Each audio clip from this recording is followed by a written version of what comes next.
네, 오늘은 하나님의 꿈에 동참하는 사람들이라는 제목으로 함께 말씀을 나누고자 합니다. 여러분, 제가 오래전 청년 사역을 좀 했을 때요, 때때로 아이들이, 청년 친구들이 질문하는 경우들이 있거든요. 뭐 이런 것입니다. 술을 마시는 게 죄입니까? 아니면 11조는 꼭 해야 되는 건가요? 아니면 주일에는 반드시 예배에 참석해야만 하는 것입니까? 뭐 이런 류의 질문들이었습니다. 여러분, 근데 제가 그 질문을 받을 때 만일 이 아이들의 이 중심과 의도가 정말 그리스도인으로 사는 것이 무엇인지, 어떤 것인지 그 답을 알고 싶은 심정으로 질문할 때가 있잖아요.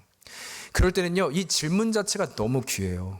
이런 생각을 한다는 것, 이 마음을 가지고 묻는다는 것, 여러분, 저는 그때를 잊지 못합니다. 또 대답할 때도 얼마나 기대를 가지고 나누는지 몰라요. 하나님을 생각하는 질문이기 때문입니다. 여러분, 그러나 만일 같은 질문임에도 다른 의도를 가지고 묻는다면 어떨까요? 그러니까 질문의 의도가 자신을 합리화시키기 위해서 하는 질문인 거예요.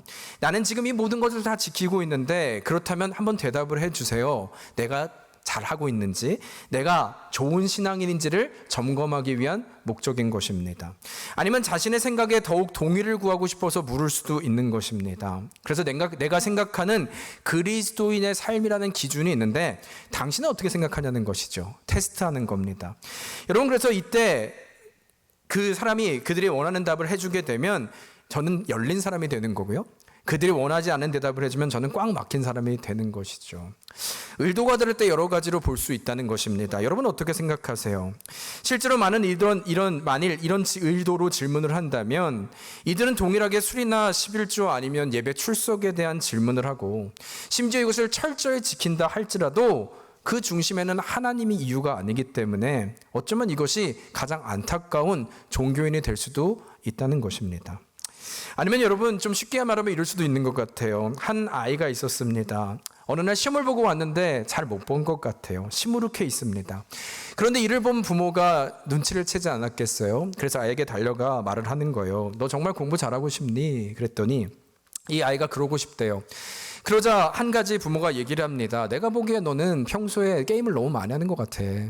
그러니까 너가 정말 좋은 성적을 얻고 싶으면 주중에는 게임하지 말고 주말에도 시간을 좀 정해서 그때만 하는 것으로 하면 어떨까? 이것에 너가 동의하니? 그리고 이번 주부터 한번 시작해보자, 이런 말을 했다는 거예요. 그런데 문제는 이 말을 들은 아이가 동의를 한 후에 곧바로 다른 질문을 하기 시작하는데요. 전에도 한번 나눈 적 있죠. 이런 질문입니다. 그럼 여기서 주말이란 금요일부터를 말하는 거예요? 토요일부터를 말하는 거예요? 아니면 집에서 하지 말라 그랬으니까 친구 집에 가서는 게임을 해도 되는 건가요?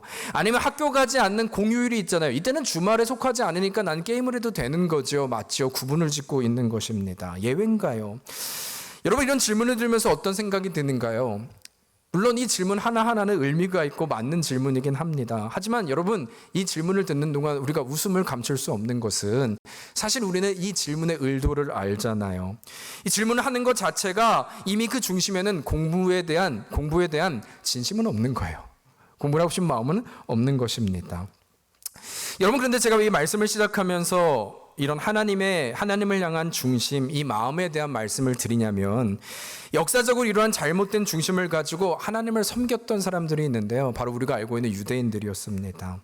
그런데 문제는 이들의 중심, 하나님과 마음과 동떨어진 이 중심으로 살아온 이들의 결과가 생각보다 더 심각한 문제를 일으키고 있고 분위기를 만들고 있기 때문인 거예요. 무슨 말이냐면, 사실 이것을 설명하기 위해서는 제가 창세기 때부터 좀 얘기를 해야 되는데요. 여러분, 하나님께서 인간을 창조하시고 지으셨을 때 온 인류를 향한 꿈을 가지고 계셨다는 거예요. 그리고 그 꿈이 창세기 12장 2절과 3절에 보면 아브라함을 통하여 처음으로 계시되는데요. 이것입니다. 제가 읽을게요. 내가 너로 큰 민족을 이루고 내게 복을 주어 내 이름을 창대하게 하리니 너는 복이 될지라. 같이 읽어볼까요? 시작. 너를 축복하는 자에게는 내가 복을 내리고 너를 저주하는 자에게는 내가 저주하리니 땅의 모든 족속이 너로 말미암아 복을 얻을 것이라 하신지라. 여러분 이것이 첫 번째 이 땅에 주신 언약인데요. 하나님의 또 꿈인데요. 그런데 이 9절에서 3절 특히 우리가 주목해야 할 단어는 바로 마지막에 보면 모든 족속이라고 하는 것입니다. 모든 족속이. 그러니까 여기서 하나님의 복에 대해서 말할 때 이 복은 하나님의 자녀, 하나님의 백성이 되는 복을 말하는 것인데 이때 이 복의 대상은 누구이냐라고 할 때 어떤 특정한 나라나 민족만이 아니라 모든 족속으로 말미암아 하나님은 이 꿈과 비전이 있었음을 말하고 있다라는 거예요. 다 포함되어 있다라는 것입니다. 여러분 따라서 실제로 로마서 10장 12절에 보면은요 그렇게 얘기하세요. 구원에 있어서 유대인이나 헬라인에게는 차별이 없느니라라고 말씀하시고요. 또 실제로 저희가 이 사도행전을 보고 있는데요. 이 사도행전에 있어서도 시작을 우리가 기억해 보면 사실 이 사도행전의 모든 스토리는요. 사도행전 1장 8절을 기준으로 그 정의로 다 이루어지고 있거든요. 왜냐하면 사도행전이라고 하는 것은 별칭이 성령행전이에요. 그래서 성령님께서 이 약속을 통해서 1장 8절의 약속을 통해서 실제로 어떻게 이루어가고 계신지를 우리는 한 장 한 장 보면서 목격하게 되기 때문인 것입니다. 그런데 이 1장 8절 이 사도행전의 백본이라고 말할 수 있는 이 구절도 보면은요 1장 8절 우리가 같이 한번 읽겠습니다. 시작. 오직 성령이 너희에게 임하시면 너희가 권능을 받고 예루살렘과 온 유대와 사마리아와 땅끝까지 이르러 내 증인이 되리라 하시니라. 여러분 지금 하나님께서 너무 분명하게 말씀하시는데요. 하나님이 세우시는 나라, 이제 이 성령님께서 어떻게 이루실지에 대한 그의 플랜을 지금 보이시는 거잖아요. 그래서 우리는 그 하나를 보고 있지 않습니까? 그런데 이 플랜을 좀 요약하면요 2가지로 말할 수 있을 것 같아요. 먼저 어떻게 이루시느냐, 지역적으로 말할 수 있는데요. 지역은 너희가 권능을 받으면 하나님의 꿈은 예루살렘을 통하여 어디까지요? 땅끝까지, 사마리아 이르러 땅끝까지라고 말하고 있고, 두 번째는 대상에 대해서 지금 말하고 있는데 이 대상은 온 유대와 사마리아와 땅끝, 이것은 뭐냐? 유대인만이 아니라 땅끝에 이르는 모든 족속을 다 포함하고 있다는 것이죠. 창세기부터 시작한 하나님의 꿈이 실제로 지금도 이루어지고 있음을 말하고 있는 것입니다. 여러분 그래서 우리는 지금 그 사도행전 10장을 보고 있지만 8장과 9장을 잠깐 여러분 떠올려 보세요. 기억하십니까? 하나님께서 그때 어떤 일을 하셨냐고 할 때 사실 그 당시 예루살렘 교회는 한창 부흥 중이었어요. 초대교회예요, 여러분. 그래서 물건을 나누고 같이 음식을 통해 그 장소 기억하지 않습니까? 그런데 그때 하나님께서 핍박과 고난의 도구를 사용하셔서 이 사람들 다 흩으셨던 장면이 바로 그 장면입니다. 그러나 우리가 볼 때는 이것이 핍박이고 마치 끝장나는 것 같지만 이 하나님의 플랜, 사도행전 1장 8절의 기준에서 보면 이건 어떻게 해석이 가능한 거예요? 여러분 이것은 결코 그들을 진멸하기 위한 목적이 아니라 사실 그 당시 예루살렘의 교회는 전부 다 유대인으로 구성되어 있었거든요. 헬라파 유대인, 히브리파 유대인. 그러니까 같이 모여있을 때 우리도 다 지금 한국 사람으로 구성되어 있잖아요. 편하고 얼마나 좋습니까? 여러분 그러니까 이곳이 좋사오니 그런 거예요. 우리끼리 잘하고 하나님 잘 믿고 살면 되지. 이것이 우리들에게 어떤 다 채워진 만족된 상황이었다는 것입니다. 그런데 하나님의 꿈은 그것이 아니었다는 것이죠. 이 하나님은 핍박과 고난이라는 도구를 통하여 그들을 다 흩어버린 거예요. 하나님의 꿈이 시작되는 그 시작점을 말하는 것입니다. 여러분 또한 그래서 이것이 정말 성령의 역사와 하나님의 꿈인 근거가 무엇이냐라고 할 때 만약에 이 핍박이 있어서 흩어지게 되었다, 인간적으로 보면 그 다음 장면은 다 숨어버려야 되잖아요. 그러나 우리는 무엇을 봤어요? 그 당시에 흩어진 이들이 그렇게 주저앉아 있게 된 것이 아니라 대표적인 게 빌립 집사예요. 유대인으로서는 결코 가서는 안 되는 사마리아 땅에 이르러 하나님의 복음을 전하고 예수 그리스도의 복음을 전할 뿐 아니라 이디오피아 내시를 만나고 세례까지 주게 되죠. 하나님의 역사, 그 예고편을 보여주고 있는 것입니다. 아니면 우리가 9장에 보았던 사울 청년을 기억하시죠? 하나님이 그를 부를 때 내가 너를 이방인의 선지자로 이방인을 위한 사람으로 세우시겠다 말씀하시는 거예요. 결국 지금 이 모든 것은 하나님의 꿈은 그분의 약속하신 그때로 또 하나님의 비전대로 이루어질 수 있음을 말씀하고 있는 것이고 이것을 우리가 기억해야 한다는 것입니다. 여러분 그런데 우리가 이때 한 가지 문제가 있는데요. 이때 기억해야 될 것은 이런 놀라운 하나님의 역사가 한창임에도 불구하고 하나님의 일을 반드시 이루기 위해 하나님이 또 극복해야 될 한 가지 장애가 있었다는 거예요. 너무나 그러나 이 장애는 너무나 컸는데요. 그 대상이 바로 유대인들이었다는 것입니다. 유대인. 참 아이러니하죠? 하나님의 백성이라고 하는데 그들이 장애물이 되어 있는 거예요. 왜냐하면 제가 말씀을 시작하면서 나눴던 그 청년들이요, 질문들이요. 여러분, 수많은 질문을 하고 영적인 질문을 하는 것 같지만 실제로는 하나님의 그 꿈과 마음과는 전혀 다른 질문을 하고 있잖아요. 지금 이 유대인들이 바로 그런 상태였기 때문인 것이죠. 실제로 이들에게 가장 큰 문제는 여러분, 유대인들에게 목숨처럼 여기는 것은 다른 것이 아니라 순수 혈통이었다는 것이죠. 우리가 아브라함의 자손, 이것을 목숨처럼 지켰다는 거예요. 그래서 이들에게 이방인이라고 하면 상종조차 하지 않은 이유는 바로 혈통이 우리와는 같이 하지 못할 그런 민족이 다른 이 구분을 짓고 있었기 때문인 거예요. 여러분, 그런데 이 아브라함의 족속이라고 하는 이 혈통을 강조한 것보다 더 큰 문제는 사실 이들 안에 있는 세계관이었는데요. 말씀드린 대로 모든 기준은 우리가 하나님의 거룩한 백성이야, 이것은 모든 것을 흑백 논리로 white and black으로 나누는 그 기준이었거든요. 따라서 우리는 하나님의 백성이라면 그 외의 백성은 다 제거의 대상으로 본 거예요. 우리만이 하나님의 백성이 그 외에는 상종하지 못할 제거해야 될 백성. 그래서 심지어 이 확고한 신념이 얼마나 강했냐면, 여러분, 베드로는 하나님께서 예수 그리스도를 통해서 보내신 제자, 또 성령을 체험한 그였잖아요. 성령님이 함께 하심에도 불구하고, 그런데 오늘 본문에 보면 네 발 달린 짐승을 보내는 이 환상 가운데 보여주잖아요. 이것은 부정한 짐승인데요, 먹지 말아야 될 부정한 짐승인데, 그래서 하나님께서는 예수 그리스도가 먹으라고 하니까 부정하잖아요. 아니, 나는 이건 부정해서 먹을 수 없습니다. 여러분, 하나님께서 먹으라고 하는데도 자기 신념이 강한 거예요. 먹지 않는다고. 이 대상이 여러분 불신자가 아니라 바리새인이 아니라 지금 베드로였다고요. 얼마나 이 유대인이 가지고 있는 세계관, 이 가치관, 그 고집과 신념이 강한지를 볼 수 있는 대목이라는 것입니다. 여러분, 그런데 이것이 왜 가장 큰 문제인 것이냐, 이것이 뛰어넘을 장벽이 돼야 되는 것은, 이 가장 큰 문제는 그렇다면 우리 주님의 마음은 뭐였냐는 거예요. 이들은 이렇게 구분과 제거해야 할 대상이었다면 사실 우리 주님의 뜻은 무엇이었느냐. 여러분, 이들은 모든 것이 거룩해지기 위해 제거해야 될 대상으로 바라봤다면 우리 주님은 똑같아요. 내가 거룩하니 너희도 거룩하라 하셨는데, 우리 주님의 방법은 그러하기에 나는 너희를 건져내겠다 말씀하신 거예요. 이들은 우리가 거룩한 백성이기에 저들은 제거해야 될 대상을 말했다면, 우리 주님은 그러하기에 저들은 건져내야 될 대상이다 말하고 있는 것입니다. 그래서 출애굽 얘기를 하잖아요. 그들을 어떻게 하셨어요? 어둠에서 건져내셨죠. 완전히 방법이 다른 거예요. 완전히 세계관이 다른 거예요. 여러분, 그런데 이 장면이, 이 고백이 얼마나 아이러니하냐면, 사실 정말 은혜가 있어야 구원을 받은 게 맞는데, 하나님이 은혜를 주셔야 되는데, 사실 이들이 믿고 있는 믿음의 조상, 여러 번 제가 강조하지만 아브라함조차 어떤 존재였느냐. 그야말로 자기 부인을 누이로 2번이나 속였던 진멸의 조상이지 않습니까? 그런 제거의 조상을 하나님은 어떻게 하셨어요? 건져내셨죠. 아니면 그의 야곱은 어떻습니까? 여러분, 야곱의 자녀들이 몇 명이었어요? 12명. 그들이 다 뭐가 돼요? 이스라엘의 지파가 되잖아요. 그런데 여러분, 첫째 아들 기억하십니까? 이 첫째 아들은요, 계모와 관계를 맺어요. 둘째와 셋째는요, 살인자고요. 넷째는요, 그 며느리와 관계를 갖고 아이까지 낳는 족속입니다. 여러분, 이 세대에 이런 가문이 있다면 상종하지 못하는 완전 바닥의 인생이에요. 그런데 하나님은 그 가문을 어떻게 하셨어요? 12지파로 세우셨다고요. 여러분, 이것이야말로 진멸될, 제거해야 될 족속이지 않습니까? 그런데 하나님의 뜻은 너무나 분명해요. 그들을 진멸한 것이 아니라 어둠에서 불러내요.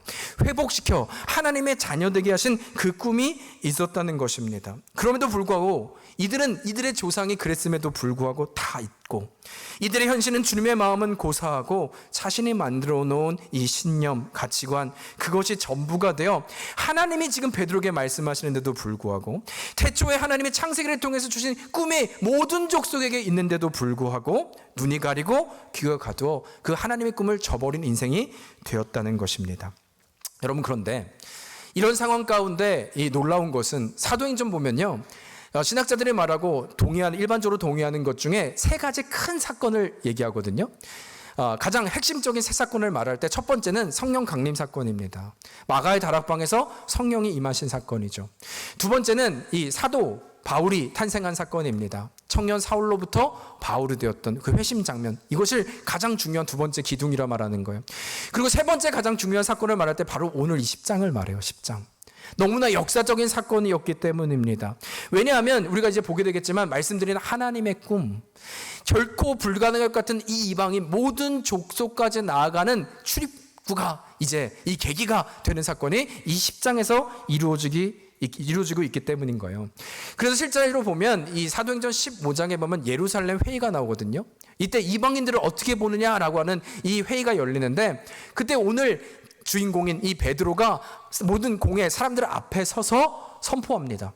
하나님의 역사는 이런 것이고, 그리하여 우리는 이방인에까지 복음이 전해야 되고 땅끝까지 이루어야 된다. 이것으로 말미암아 모든 하나님의 역사는 바로 시작되는, 그 시작점이 뭐라고요? 바로 오늘 본문인 것을 얘기하고 있는 거예요.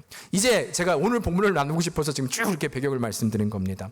여러분, 따라서 그렇다면 오늘은요, 이런 배경을 가지고 그렇다면 도대체 오늘 어떤 일이 있었기에 이런 하나님의 역사가 새롭게 완전히 180도 달라져 일어날 수 있는 것인가?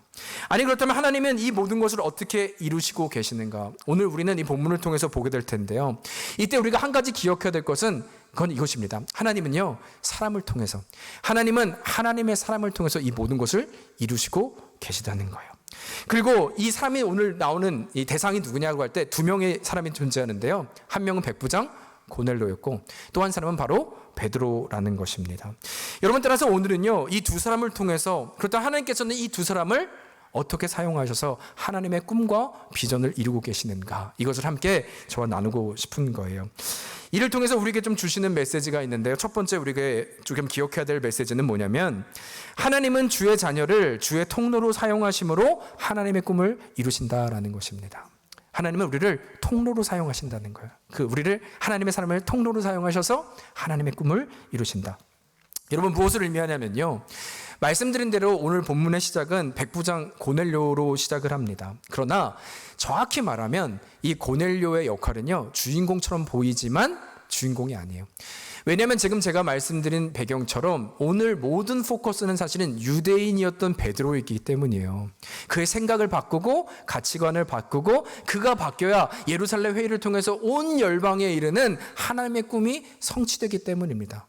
그러나 그렇다면 이 고넬료는 무슨 역할을 하는 것이냐? 바로 하나님의 사람으로 이 메신저, 하나님의 뜻과 마음을 전하는 역할을 하고 있다는 것이죠. 통로로 사용되고 있다는 것이죠. 여러분, 그러나 이때 우리가 좀 한 가지 기억해야 될 것은, 우리는 자꾸만 이 주인공 병에 좀 빠져서 그런데요, 지금 이 고넬료 보면서 아유, 주인공이 아니어서 좀 서운한데 섭섭하겠다 이런 마음이 들지만, 여러분, 그건 우리 마음이고요, 고넬료는 그렇지 않았다는 거예요. 여러분, 저는 이 말씀을 보면서 떠오르는 한 사람들이 있었는데, 누구냐면 예수님께서 이 땅에 오셔서 가장 먼저 보이신 이적이 있었어요. 혹시 아십니까? 바로 가나의 혼인잔치였어요. 가나의 혼인잔치라고 하면 이 물을 포도주로 바꾸는 사건이었죠. 그런데 성경은요, 이 사건 후에 이렇게 물이 포도주로 바뀐 사건 이후에 이렇게 기록을 하시는데요, 그 혼인잔치에 참여한 이들은 이 포도주가 어찌된 영문인지 아무도 몰랐지만 물도온 하인들, 이 포도주를 옮기는 하인들은 알더라라고 기록하고 있다는 것이죠. 여러분, 통로요. 그런데 아무도 몰랐지만 이들은 알더라라고 기록하고 있다는 것입니다. 여러분, 그런데 이 하인들은 알더라고 하는 고백이 얼마나 귀한 고백이냐면, 여러분, 우리는 종종 그 찬양 하잖아요. 이 저 장미꽃 위에 이슬, 그 찬양 있지 않습니까? 그 후렴하면 어떻게 기억해요? 주가 나와 동행을 하면서 나로 친구 삼으셨네. 우리 서로 받은 그 기쁨은, 그 다음에 뭐라고 그래요? 알 사람이 없도다. 아멘이십니까? 여러분, 그런데 마지막에 보세요. 알 사람이 없도다. 여러분, 아무도 모른대요. 근데 그 안에 뭐가 있대요? 주가 나에게 주신 기쁨을 알 사람이 없도다. 여러분, 굉장히 모순적이지 않아요? 나에게 일어나는 일이 세상은 알아야 기쁜 거거든요. 성취해야 기쁜 거거든요. 인정받아야 기쁜 거거든요. 그런데 내가 주와 동행을 하면서 주가 받은 이 기쁨이 아무도 몰라도 왜 나는 위로가 되고 기쁨이 될 수 있다 말하는 것입니까? 여러분, 그것이 하나님과 동행하는 인생만이 누릴 수 있는 복을 말하는 거예요. 왜냐? 하나님은 선한 목자 되시기 때문이죠. 내 인생 가운데 아무것도 보이지 않아도 하나님이 함께 하시면 내 인생은 실패한 인생이 아님을 나는 믿을 수 있기 때문입니다.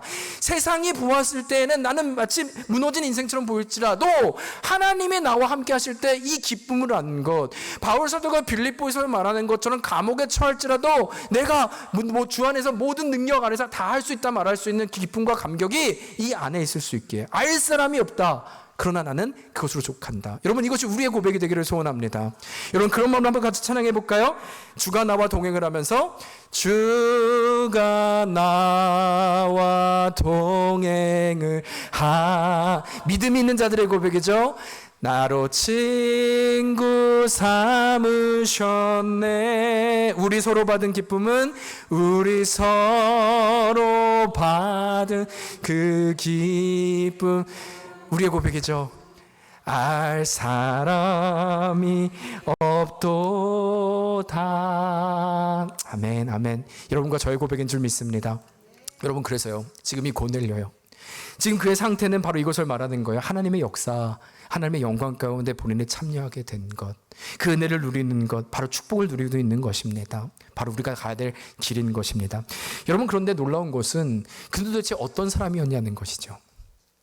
그가 도대체 어떤 사람이었기 때문에 이런 통로가 되었는 것인가. 여러분, 저는 자격을 말하는 건 아니지만 하나님이 세우시는, 하나님이 일하시는 사람의 조건이 세상이 말하는 스펙이 아니라면 우리는 하나님이 쓰시는 이 통로, 그 위치는 무엇인가를 확인할 필요가 있다는 것이죠. 여러분, 이 2절을 보면 그가 어떤 사람이었는지를 소개하는데요, 한번 같이 읽어볼까요? 시작. 그가 경건하여 온 집안과 더불어 하나님께 항상 기도하더니. 여러분, 지금 이 백부장 고넬료에 대해서 4가지 단어로 표현을 하는데, 그는 경건하였고 하나님을 경외하였고 백성을 구제하고 기도한 사람이었다라고 말을 합니다. 저는 좀 한 단어로 종합하면 이렇게 설명할 수 있을 것 같아요. 그는 하나님께 집중된 사람이었다라는 것입니다. 여러분, 왜 그는 하나님께 집중되었다 말하는 것이냐면, 여러분, 백부장, 로마의 백부장이었다는 것, 이방인이었다는 것입니다. 또 여기서 백부장이라고 하는 것은 여러분 100명을 그냥 단순히 거느린 정도가 아니라 그 당시 백부장은 그 지역을 전체를 통솔하는 아주 권력을 가진 사람이었다는 거예요. 근데 그럼에도 그가 경외하는 사람이었다, 경건한 사람이었다를 말하는 것은 하나님을 두려워하기에 세상의 힘을 붙드는 것이 아니라 진리를 붙들기로, 내 힘을 붙드는 것이 아니라 그럼에도 불구하고 로마가 아니라 진리를 붙들기로, 하나님을 붙들기로 결정한 사람이었다는 것입니다. 게다가 여러분, 그가 구제하였고 기도하였다는 것은 마태복음 22장에 보면 하나님 예수 그리스도의 뜻을 보이죠. 하나님의 계명이 뭐라 그래요? 하나님을 사랑하고 누구를 사랑하라? 내 이웃을 사랑하라. 그것을 지금 다 성취하고 몸소 실천하는 사람이 바로 백부장 고넬료였다는 것입니다. 결국에 고넬료는 자신의 기준이 아니라 주님의 마음을 아는 사람이었다는 거예요. 여러분, 무엇을 의미하는 것이냐? 이 시간 우리가 주님 앞에 나아갈 때 여러분과 저는 다른 세상의 것이 아니라 주님을 경외함으로 진리를 붙드는 인생이 되기를 주의 이름으로 축복합니다. 이 인생을 하나님이 사용하신다는 거예요. 세상과 양다리를 걸치는 인생이 아니라 주가 통로로 사용하는 인생은 주님을 경외하고, 그러할지라도 주가 진리 되신다 붙드는 인생. 세상은 모른다 하고 인정받지 못한다 할지라도 하인들이 말했던 그들은 알더라, 나는 주님을 압니다, 그러하기에 그 진리 안에 거하는 인생. 주님, 내가 그 자리에 나아갈 때 나를 주의 통로로 사용하여 주시옵소서. 그 동행하는 인생 되게 하시고, 알 사람이 없더라 그래도 만족하는 인생 되게 하시옵소서. 구하는 여러분과 제가 되기를 주의 이름으로 축복합니다. 여러분, 그런가 하면 두 번째는요, 오늘의 주인공인 베드로인데요, 유대인 베드로죠. 그렇다면 이번에 하나님께서는 이 베드로를 어떻게 다루셨기에 주님의 꿈을 그를 통하여 이루고 계신 걸까요? 여러분, 이에 우리가 좀 기억해야 될 메시지는요, 한 가지입니다. 이에 구원받고 주를 믿는 이들에게도 하나님은 전도를 통하여 주의 나라를 세워가신다는 것입니다. 여러분, 이때 우리가 기억해야 되는 것은 주님께서 무엇을 통하여? 전도를 통하여. 좀 이 단어를 기억하셨으면 좋겠어요. 무슨 의미냐면요, 여러분, 무엇보다 먼저 우리는 이 전도라는 의미를 좀 다시 재정의할 필요가 있습니다. 일반적으로 우리는 전도하면 믿지 않는 대상, 불신자들에게 예수 그리스도에 대한 복음을 전하는 것을 전도라고 생각을 하잖아요. 그러나 여러분, 제가 좀 사전적인 의미를 찾아봤거든요. 전도라는 의미를 보니까 전하다 할 때 전이고요, 도리라고 할 때 도자더라고요. 그러니까 도를 전하는 것이 전도잖아요. 그렇다면 우리가 믿는 도는 무엇입니까? 도리는 무엇입니까? 우리는 하나요. 우리에게는 진정한 도는 주님만이 길이요 진리요 생명이신 주의 도를 따르는 것이 바로 우리의 사명이고 그리스도인, 바로 이 전도의 의미를 말하고 있는 것입니다. 그런데 여러분, 로마서 1장 7절을 보면은요, 이 로마서 1장 7절에 말하고 있는 대상이 나와요. 이렇게 말을 합니다. 로마에서 하나님의 사랑하심을 받고 성도로 부르심을 받은 모든 자에게, 성도로 말하죠. 우리 아버지와 주 예수 그리스도로부터 은혜와 평강이 있기를 원하노라. 지금 대상을 성도라고 한정 짓고 있어요. 믿는 우리라고 말하는 겁니다. 그런데 믿는 우리에게 어떤 명령을 하시냐면 15절을 보면요, 함께 우리에게 주시는 메시지거든요. 같이 읽겠습니다. 시작. 그러므로 나는 할 수 있는 대로 로마에 있는 너희에게도 복음 전하기를 원하노라. 누구에게도? 너희에게도. 너희는 누군데요? 성도요. 여러분, 이 복음 전하다가, 복음은 바로 이 전도라를 말하는 거예요. 도를 전하는 것을 말하는 것인데, 믿지 않는 자들만이 아니라 믿는 너희에게도 복음 전하기를 원한다고 아주 분명하게 말씀하고 있다는 것이죠. 여러분, 그래서 오늘 본문도 보면은요, 지금 주님께서 이 베드로에게 환상을 통해서 보여주시는데 어떤 도를 보여주시냐면 10절부터 제가 좀 기니까 읽을게요. 그가 시장하여 먹고자 하매 사람들이 준비할 때 황홀한 중에 하늘이 열리며 한 그릇이 내려오는 것을 보니 큰 보자기 같고 내 귀에 메어 땅에 들이웠더라. 그 안에는 땅에 있는 각종 네발 달린 짐승과 기는 것과 공중에 나는 것들이 있더라. 또 소리가 있으되 베드로야 일어나 잡아먹으라 하거늘 베드로가 이르되 주여 그럴 수 없나이다. 속되고 깨끗하지 아니한 것을 내가 결코 먹지 아니하겠나이다 한데, 또 두 번째 소리가 있을 때 하나님께서 깨끗하게 하신 것을 내가 속되다 하지 말라 하더라. 이런 일이 3번 있은 후 그 그릇이 곧 하늘로 올려져 가니라. 여러분, 지금 3번의 환상이 있었는데 하나님께서 네 발 가진 짐승과 또 기는 것과 공중에 나는 것을 보여주시고 먹으라고 말하는 거예요. 말씀드린 대로 지금 제가 설명한 이 장면의 짐승들은 다 부정한 짐승들입니다. 그러니까 유대인으로서는 먹어서는 안 되는 금지된 거예요. 마치 이방인을 제거해야 되는 동일한 상황을 얘기하고 있는 것이죠. 그런데 이 하나님은 지금 뭘 말씀하세요? 하나님의 꿈을 말씀하고 계세요. 그러면서 16절을 다시 보면 이런 일이, 15절을 보면 두 번째 소리가 있을 때 하나님께서 깨끗하게 하신 것을 내가 속되게 하지 말라. 진리, 하나님의 뜻, 하나님의 도를 그에게 아주 정확히 16절을 보면 3번이나 반복해서 전하고 있는 것을 말하고 있다는 것입니다. 여러분, 무엇을 의미하는 것이냐면요, 이것을 통해서 우리가 좀 2가지를 기억했으면 하는 거예요. 첫 번째 뭐냐면, 하나님께서 이 진리를 통하여 우리를 전도하고 계심을 믿는다면, 여러분, 구원이라고 하는 것은 단지 천국에 가는 티켓을 얻은 것이 아님을 기억해야 돼요. 전도의 이유와 전도를 받는다고 하는 것은 단지 내가 어떻게 해서든 저 구원, 하늘나라 가는 티켓을 얻기만 하면 되는 것, 여러분, 이것이 아니라는 거예요. 이 생각의 전환이 있어야 된다는 것입니다. 여러분, 그래서 실제로 만일 저 천국 티켓을 얻는 것이 구원의 전부라고 한다면, 여러분, 지금 우리는 헛수고하시는 거예요. 여러분, 예배 안 드리셔도 돼요. 또 고개를 끄덕거리시면 안 되고, 여러분. 아싸, 그거 아니고요. 안 된다고요. 안 된다고요. 네, 그 말은 반어법입니다. 반어법. 여러분, 안 들이셔도 돼요. 여러분, 구원 티켓 얻으면 구원 안 변해요. 여러분, 막 사셔도 돼요. 마음대로 사셔도 돼요. 그게 목적이니까. 그래서 구원파가 나온 것이지 않습니까? 그러나 주님이 지금 도를 우리에게 말씀하신다는 것은 무엇을 얘기해요? 구원받은 베드로에게 왜 그가 갇혀있는 잘못된 생각, 그 가치가 왜 이 도에 대해서 이미 구원받았고 주의 제자였고 성령도 받았고 다 했는데 이 도에서 말씀하실까? 여러분, 구원이라는 것은 일회성이 아니라 계속해서 하나님이 원하시는 주의 자녀로 주의 뜻 가운데 주의 꿈을 꾸고 하나님이 원하시는 비전을 걸어가는 인생이기 때문인 줄 믿습니다. 여러분, 그래서 이것이 제 말이 아닌 것은 에베소서 4장 13절에 정확히 얘기하시죠. 우리에게 주신 말씀이거든요. 에베소서 4장 13절 같이 읽겠습니다. 시작. 우리가 다 하나님의 아들을 믿는 것과 아는 것에 하나가 되어 온전한 삶을 이루어 그리스도의 장성한 분량이 충만할 때까지 이르라. 너희가 하나님의 아들을 믿는 것과 아는 것이 하나가 되었다면 이제 구원 티켓을 얻고 하늘 티켓을 얻어 끝나는 것이 아니라 이제 그리스도의 장성한 분량까지 이르러 성장하고 하나님의 뜻과 그 꿈을 가지고 나아가는 인생이 되어야 됨을 정확히 말씀하고 있다는 것이죠. 여러분, 저는 그런 의미에서 이 땅의 교회들을 다시 한번 좀 떠올려 봤어요. 여러분, 이 땅의 교회들 왜 이렇게 힘을 잃었는가? 어쩌면 그 중에 한 가지 답은 이 잘못된 믿음에 있지 않겠냐는 거예요. 이 교회의 힘을 잃고 있는 것은 모든 사람들이 믿는 교회라고 하는 것은 마치 이 구원의 티켓을 얻는 이 정도 수준으로 믿고 있기 때문은 아닌가라는 질문을 하는 것입니다. 여러분, 그래서 한번 생각해 보자는 거예요. 요즘 제가 TV를 보니까, 예능을 보니까요, 여러분 좀 정도가 너무한 것 같아요. 이제는 가정에 끼어지는 것 자체가 어떤 하나의 문화처럼 보이더라고요.